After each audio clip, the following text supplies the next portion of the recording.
trouve qu'on devrait tous recevoir chez nous nos factures d'hôpitaux, tu vois, par exemple. Parce qu'en fait, ça permettrait de mesurer un peu la chance qu'on a par rapport à beaucoup de pays qui n'ont pas tout ça. Bah ouais, aujourd'hui, tout est pris en charge. Oh, j'ai une idée, Juju. Et si tous les ans, on envoyait aux Français en pièces jointes la facture de tout ce que leur coûte l'État sur leur salaire, sur leur super brut, et si on leur envoyait cette facture de tout ce que leur coûte vraiment la carte vitale? Qu'est-ce que tu en penses, Juju? Juju Fitcat, nouvelle représentante du gauchistan, du communistan français. Bon alors, trigger warning, hein, je n'ai rien contre Juju Fitcat, ça n'est pas le problème. D'ailleurs, elle recrache certainement un message qu'on lui a mis dans sa bouche. Le message est toujours le même, c'est-à-dire je suis absolument content, absolument émerveillé et Bobby de payer les 3/4 de mes revenus en France. C'est absolument jouissif de payer une telle somme parce que évidemment, les services publics suivent. Évidemment, il y a le Saint Graal hein, pour les Français, la carte vitale hein, qui vous permet tout. Voilà, c'est le totem d'immunité. Et alors, tu veux partir, rends ta carte vitale. Tu ne sais pas la chance que tu as, tu rigoleras moins quand tu auras un cancer. Hein. Voilà, le cancer, c'est tout ce que vous souhaitent les gens qui ne sont pas d'accord avec vous, mais plutôt avec le système de redistribution français. Mais le pire dans cette vidéo, hélas, c'est certainement les commentaires. Je n'ai jamais vu de commentaires aussi golémiques. C'est vous dire si en réalité, les Français, peut-être que la plupart ne sont pas encore réveillés. Mais le problème, c'est qu'à force de ne pas vouloir réveiller les dormeurs, eh bien, il va entrer en état de léthargie et c'est exactement l'état dans lequel est en train de sombrer la France, où il y a des parasites du haut qui ont l'audace de vous dire « Nicolas, toi, paye toujours plus, tu travailles, alors tu es puni, paye toujours plus », en vous collant le flingue de la piété morale et du chantage affectif de l'appel à la patrie sur la tempe, tout en vous disant donc tu rigoleras moins quand tu auras une maladie grave, hein, bien sûr. Donc écoutez, trêve de bavardage, on va analyser le petit storytelling de notre ami, hein, bien sûr, Juju Fitcat, et comment une fois de plus ces geôliers nous font passer des vessies pour des lanternes et l'enfer pour le paradis, et on va voir ça ensemble tout de suite. Écoutons. Pourquoi vous faites pas comme tous ces gens qui partent à Dubaï, à Malte? Pourquoi vous êtes là à vous faire cloquer par l'État français, bordel? On est en SASU pour le coup. Si vous n'étiez pas au courant, on paye 48% d'impôts. Donc en fait, sur tout ce qu'on gagne, Sur 100 000, quasiment tu la payes, moitié. 48 000, En fait, voilà, okay. quasiment la moitié part pour différentes choses au niveau de l'État. Donc c'est sûr que c'est colossal. Et ouais, on y tient parce qu'en fait, moi j'ai grandi en France, j'ai bénéficié comme tout le monde du système de santé français. Je suis bien contente quand j'ai un souci de santé. Moi je le vois. Ça je le raconte souvent. Ma maman a eu un gros problème au poumon il y a quelques années. Elle s'est fait opérer du coup du poumon en France. Elle a failli perdre un poumon. Et véridique, on lui a envoyé la facture de ce que ça aurait coûté si on n'avait pas tout ce qu'on a en France. Ouais. Plus de 70 000 €. Je trouve qu'on devrait tous recevoir chez nous nos factures d'hôpitaux, tu vois, par exemple. Parce qu'en fait, ça permettrait de mesurer un peu la chance qu'on a par rapport à beaucoup de pays qui n'ont pas tout ça, où en fait, tu te dis, bah ouais, aujourd'hui, tout est pris en charge.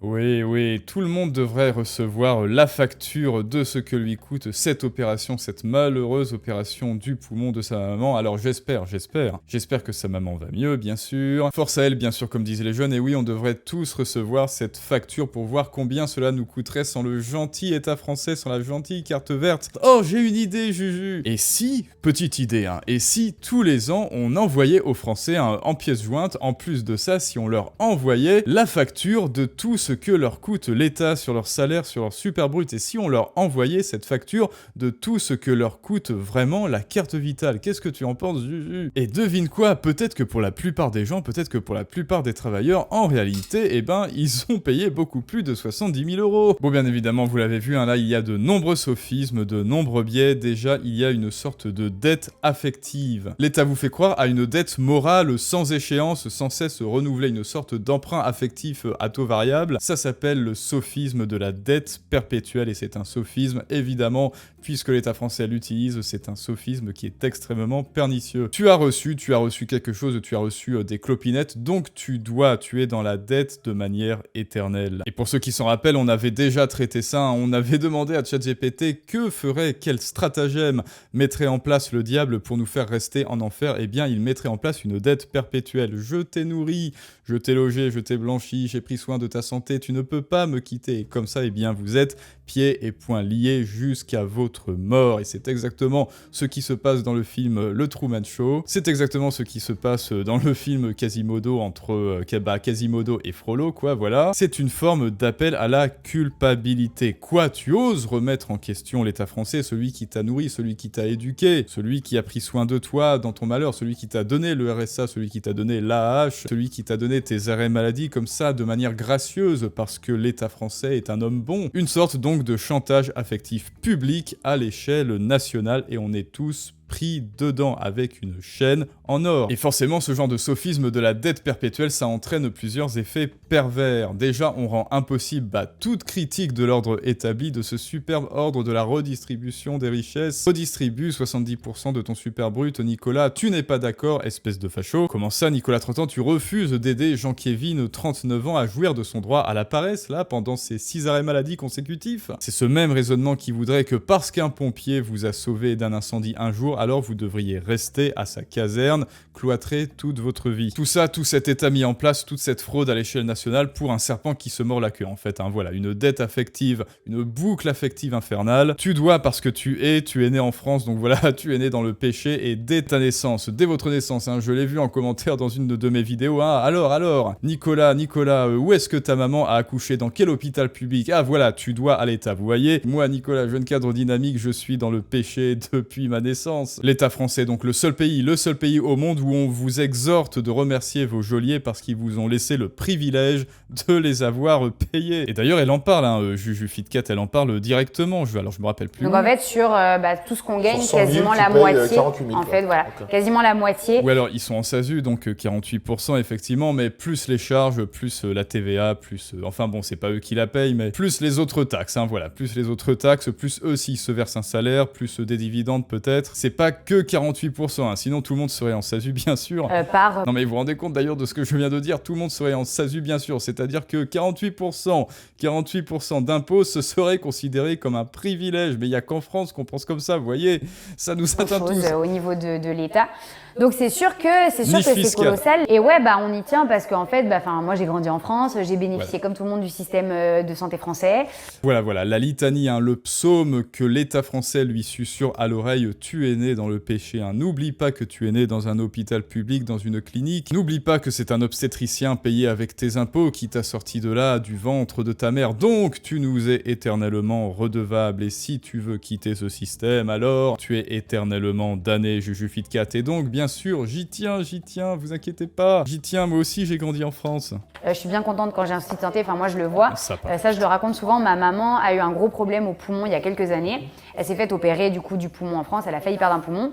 Et véridique, on lui a envoyé la facture de ce que ça aurait coûté si on n'avait pas tout ce qu'on a en France. Ouais. Et là, pareil. Alors, dites-moi. Là, évidemment, dans les commentaires, on va les voir après, vous allez voir, c'est absolument effarant. Personne ne se pose une seule fois la question, qui sont ces gens qui, au juste, lui ont envoyé la facture? Et surtout, pourquoi est-ce qu'ils l'ont fait? Pour qui est-ce qu'ils se prennent? Ce message a-t-il été reçu par lettre ou par email? A-t-il été reçu à leur demande? Qu'est-ce qui est passé par la tête de cette personne qui a voulu lui envoyer cette facture sans remboursement? Qui a commis ça? Et surtout, quelle était l'intention derrière? C'était peut-être l'intention de faire culpabiliser, que sais-je? Regardez à quel point l'État français est généreux. Il vous a donné 70 000 € pour votre opération du poumon. C'est gratuit, c'est Nicolas qui paie. Et là, surtout, double chantage affectif, c'est-à-dire notre amie Juju, elle parle de sa maman qui a eu une maladie grave, donc qui a mis en danger sa vie, la symbolique de la mère nourricière que l'on peut lier justement à l'État français,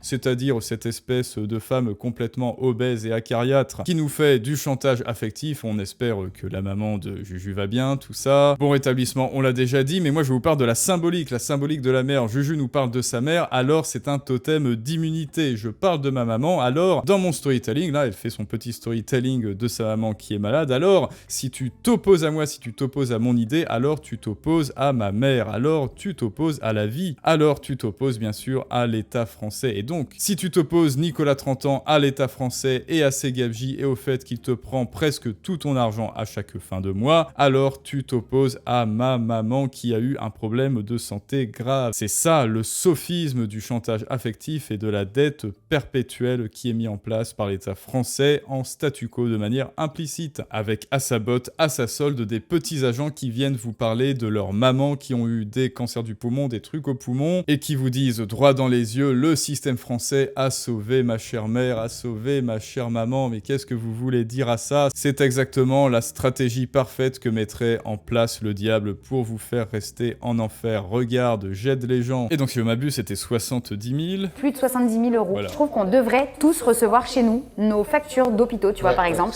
Parce qu'en fait, ça permettrait de mesurer un peu la chance qu'on a par rapport à beaucoup de pays qui n'ont pas tout ça.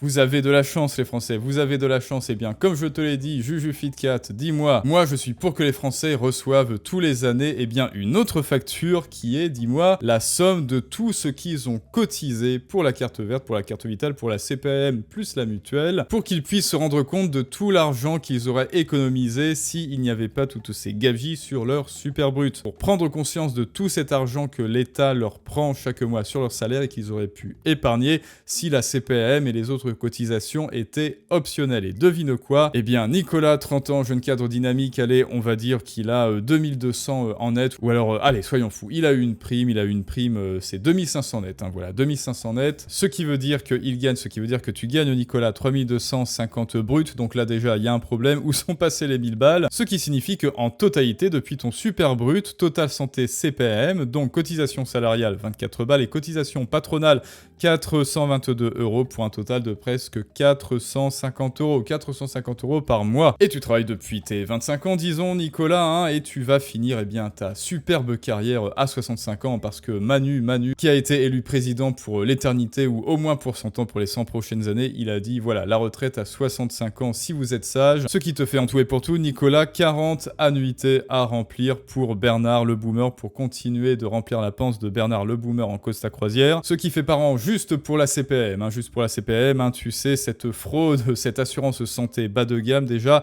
5350 balles par an, x 40 parce qu'on estime, hein, allez, soyons charitables intellectuellement, s'il te plaît, Juju. Considérons que ce cancer foudroyant de la prostate qui touchera Nicolas 30 ans, ça ne lui arrivera qu'une fois dans sa vie, parce qu'il mange bio et il fait du sport. Ah oui, la santé et ces trucs, c'est aussi une question de responsabilité, hein, plot twist. Et bien donc, on arrive à, pour 40 annuités, 214 000 €. Voilà, 214 080 € en tout et pour tout que vous aurez versé à la CPAM pour certainement un camp plus loin serre qui ne se passera jamais. Ça c'est la loterie, hein. On vous fait encore du chantage moral. Tu rigoleras moins quand tu auras un cancer, sauf que certainement que ça n'arrivera jamais. En tout cas, je vous le souhaite, hein. Je touche du bois pour vous, bien sûr. Je touche du bois aussi pour notre ami Juju FitCat, qui est en pleine santé et qui certainement ne développera jamais ça. En tout cas, on lui souhaite la bonne santé. Eh bien, elle, dites-vous qu'avec son entreprise, elle brasse certainement plus que 2500 net par mois en salaire. Eh bien, Juju, tout cet argent, devine quoi, tu le reverses à l'État pour certainement une maladie que tu ne rencontreras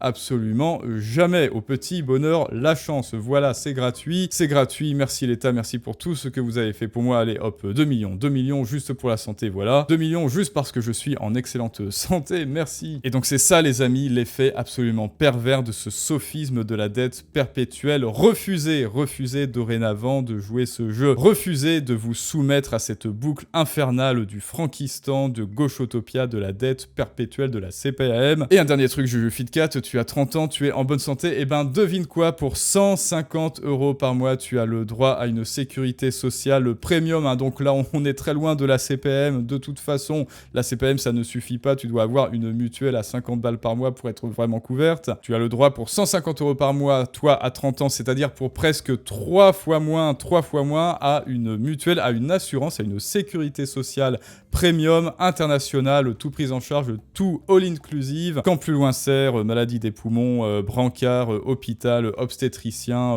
maladie foudroyante dans la nuit, de tout ce que tu veux, c'est all-inclusive. Et c'est quoi? Oh, ça alors, 150 € par mois. Bon, là, on est très loin des 450 balles. Qu'est-ce que tu en penses, Juju? Et maintenant, la golémisation des esprits. Qu'est-ce qu'on répond à Juju FitCat? Des youtubeurs avec une vraie âme femmes et surtout le sens des valeurs. Voilà, le sens des valeurs, semble-t-il, c'est de donner tout votre fric à l'État français. Qu'est-ce que c'est que ça? Ils ont raison, ils aiment la France, bravo. Voyez, non mais c'est ça, c'est de l'exhibition de vertu envers le système français. Bien sûr qu'ils ne pensent pas, enfin je pense qu'ils sont intelligents quand même avec Thibaut, à moins qu'ils soient vraiment archi-communistes peut-être. Je crois vraiment qu'ils ne pensent pas ce qu'ils disent, mais là il y a une exhibition pure de vertu. Regardez, je suis pour le système de redistribution en France, regardez, donc j'aime la France. Mais non, si tu aimais la France, tu serais contre les gabegies de l'État français. Et qu'est-ce que c'est que ces commentaires? Je ne comprends pas. Quel est le lien entre aimer la France et aimer que l'on te ponctionne l'argent de ton travail? J'apprécie beaucoup la mentalité de cette jeune femme. Déjà, un accouchement par voie basse, 3 jours d'hôpital, c'est quasiment 5000 €. J'ai payé seulement 200 €, donc clairement, merci à la Sécu. Mais regarde ta fiche de salaire! Bon alors après, si tu fais partie de ceux qui jouissent de leur droit à la paresse, là oui, ah oui, là si vous êtes au RSA, si vous êtes Karim ou Jean Masturbin, 35 ans au RSA, là c'est tout bénef. Là, effectivement,